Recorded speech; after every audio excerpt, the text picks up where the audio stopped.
Good day, I'm Mary Grape Mendoza from BPED 3E for the activity of Unit 4 in MPE 20. First question is, performance improvement are observable performance changes shown across practice. Yes, because to have an improvement of a performance, you need to practice like in a player or performer. It starts with the basic skills until there is a changes in a performance. So there is an improvement when you continuously learning and apply different skills.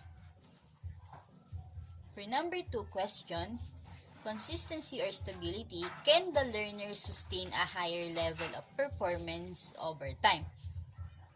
For me, yes, when a learner is well trained or he or she already has a proper practice to a performance, it enters the consistency or the stability of a performance.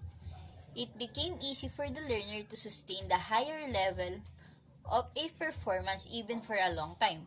Like, for examples, when the learner in whatever traits in the environment, if you have the stability, you can perform that it well. For number 3 question is persistence. Can the learner perform the motor skill proficiently following a break in a practice or performance? I think it depends on the situation, because when the learner perform a skill proficiently, but there is a certain things happen, it may break the performance. Like for example, in the field of soccer, this is open area, so the players will perform and it may affect the performance of learner when there is a changes in environment like heavy rainfall. For the number 4 question, effort.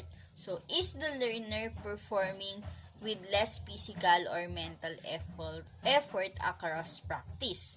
So effort is very important in a practice. So learners needs a lot of effort in able to use the physical and mental aspect of a person.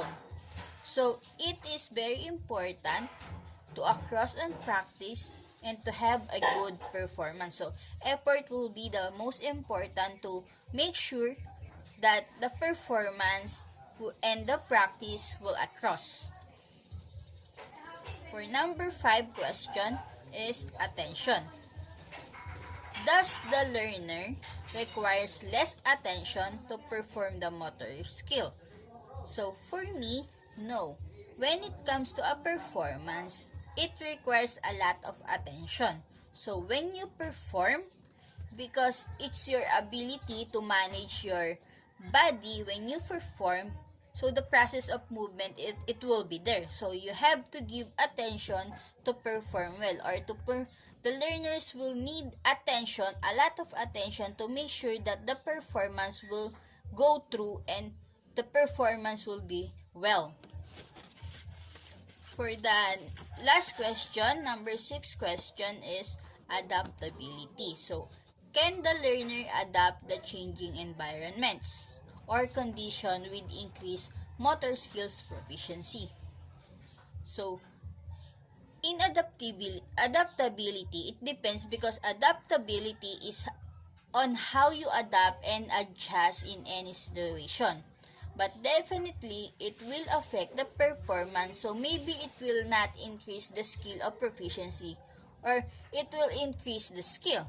So it depends if this performance will be increased or not increased. So it depends on the learner on how they can manage the performance in changing environments.